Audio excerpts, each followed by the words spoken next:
Ito si Santa Maria. Ah, Santa Maria. Pinapalili si Kristo. Okay. Marami dyan, pag nakakasakit, no, they don't they don't pray or they don't use the sacramentals, no, pero pupunta sa albularyo yan para gawin ng may mga magic, okay, na ginagawa sa kanya, ng mga ritual para gumaling. Alam natin that the devil can heal, no? We have so many practices that have opened we Filipinos to this kind of demonic attack. Kumakapit doon yung mga masasamang espiritu sa tao.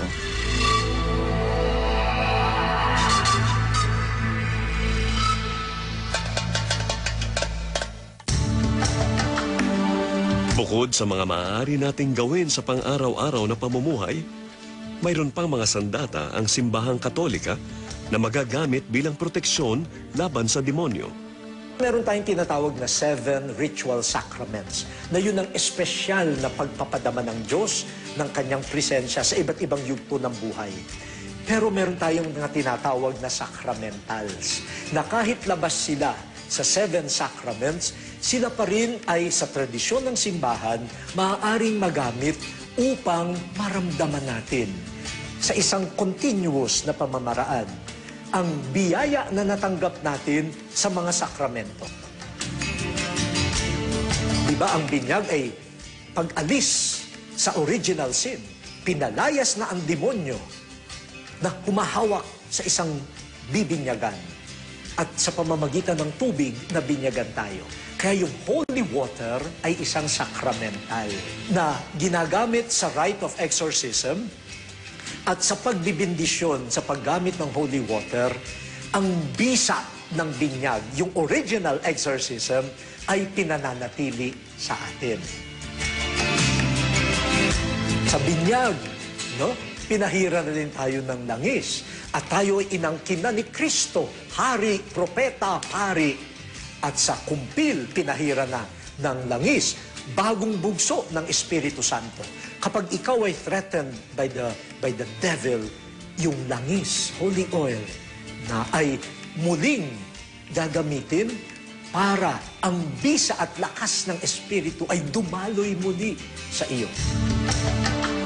Yung lumang ritual ng binyag, nilalagyan ng asin ang labi ng bata.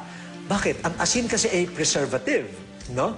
And it seals the quality of food. Okay? Kaya yung asin sa binyag ay parang panalangin na ma-preserve sana ang sanctity mo.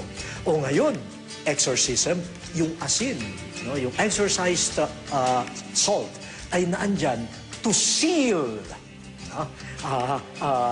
the location, no, where the exorcism is happening, no, at para mapagtibay muli ang pagiging makadiyos nitong tao.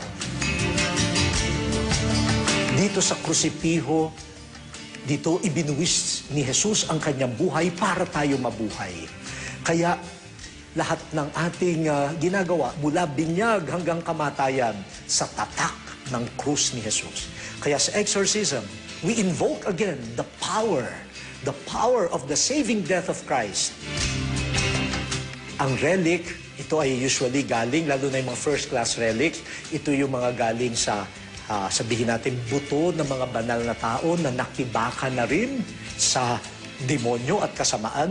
Kaya kung meron tayong relic, inilalagay yan minsan sa ulo ng possessed o sa ibang bahagi pa ng katawan upang maramdaman niya na hindi siya nag-iisa, na siya ay may mga katuwang, mga banal na tao na nananalangin at nakikibaka kasama niya. At ang isa pa, yung Holy Eucharist, the Blessed Sacrament, na espesyal na presensya ng Panginoon.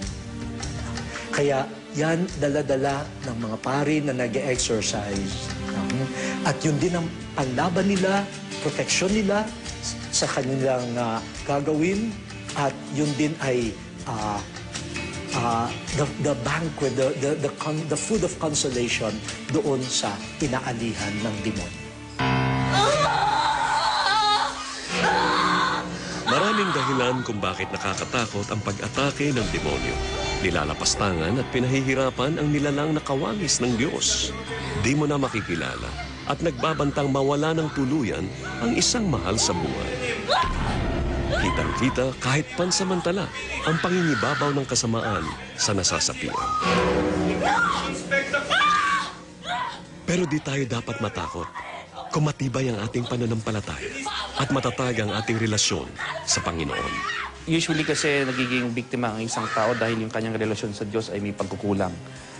For example, kapag isang tao ay kinulam at hindi siya protektado ng Diyos, no, he's not in the state of grace, then the person can get hit immediately. But a person who is very close to God, especially kapag inayos niya ang kanyang buhay, no, unang-una sa lahat, no, little by little, yung demonyo will unti-unti, no, yung kanyang kapit ay hihina ng hihina yan. No? Go in peace. Praise the Lord.